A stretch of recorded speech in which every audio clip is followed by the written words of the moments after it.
કેન્દ્રીય વિદેશ મંત્રી એસ જયશંકરે 2 દિવસ ગુજરાતના પ્રવાસે આવ્યા છે, ત્યારે આ દરમિયાન તેમણે સુરત, રાજકોટ અને અમદાવાદની મુલાકાત લીધી છે, જેમાં તેમના દ્વારા વિવિધ કાર્યક્રમોમાં હાજરી આપવામાં આવી છે। તેને લઈને કેન્દ્રીય મંત્રી એસ જયશંકર પ્રતિક્રિયા આપતા જણાવ્યું છે કે અરુણાચલ પ્રદેશ પહેલાં પણ ભારતનું ભાગ હતો, ત્યારે પણ તેમણે વધુમાં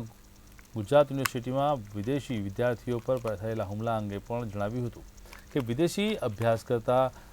આવતા વિદ્યાર્થીઓ ભારતમાં અભ્યાસ કરવાનું પસંદ કરે છે અને આ મામલે તેઓ હકારાત્મક પ્રતિક્રિયા આપે છે અને ભારતમાંથી સારી યાદો લઈને જાય છે।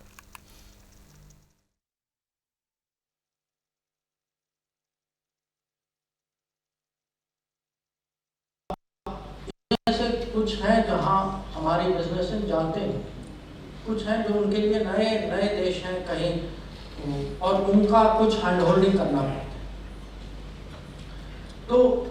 ये सब चीज़ें जो हैं, ये एक्टिविटीज़ अगर विदेश नीति और विदेश हमारी जो पूरी संस्था जो है बिजनेस के साथ काम करे, तो ज़रूर मैं आपको कह सकता हूँ कि विदेश नीति ये इस यात्रा में, विकसित भारत वाली यात्रा में